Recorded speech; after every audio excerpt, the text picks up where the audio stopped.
बांग्लादेश की राजधानी ढाका में शनिवार को ढाका यूनिवर्सिटी परिसर में छात्र नेता और इनकलाब मंच के प्रवक्ता उस्मान हादी को सुपुर्द खाक किया गया।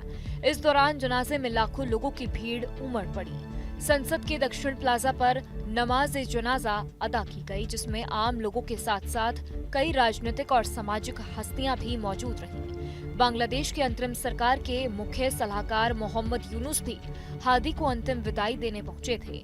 जनाजे के बाद ढाका यूनिवर्सिटी और आसपास के इलाकों में तनाव की स्थिति बनी हुई है और सुरक्षा व्यवस्था कड़ी कर दी गई है। मोहम्मद यूनुस ने हादी को श्रद्धांजलि देते हुए कहा कि आज सिर्फ ढाका में ही नहीं बल्कि पूरे देश और विदेशों में बसे बांग्लादेशी प्रवासी समुदाय के बीच भी लोग उस्मान हादी को याद कर रहे हैं।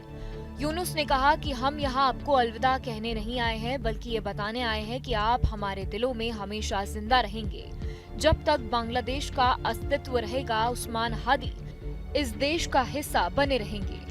यूनुस ने आगे कहा कि हादी ने सिखाया कि कैसे विनम्रता के साथ लोगों से जुड़ा जाए, बिना किसी को ठेस पहुंचाए अपनी बात रखी जाए और गरिमा के साथ राजनीतिक अभियान चलाया जाए।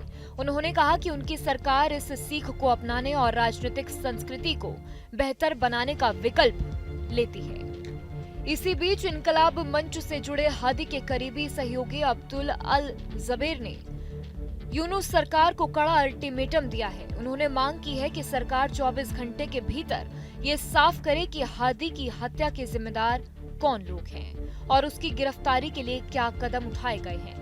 उन्होंने चेतावनी दी है कि अगर सरकार जवाब नहीं देती तो आंदोलन तेज किया जा सकता है। बता दें कि 32 वर्षीय उस्मान हादी शेख हसीना विरोधी आंदोलन का एक प्रमुख चेहरा थे।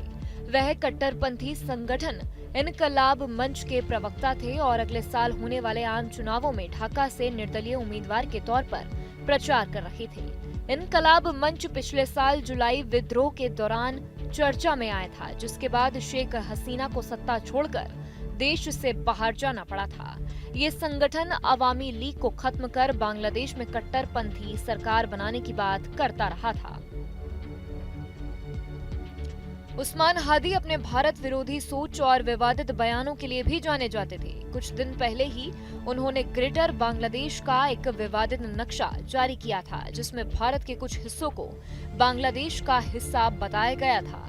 अगले साल फरवरी में बांग्लादेश में आम चुनाव होने हैं, लेकिन शेख हसीना की पार्टी पहले ही सत्ता से बाहर है और विपक्षी नेता खालिदा जिया गंभीर रूप से बीमार है। ऐसे में हादी की मौत के बाद देश में राजनीतिक अस्थिरता बढ़ने और उपद्रवी ताकतों के सड़कों पर उतरने की आशंका जताई जा रही है।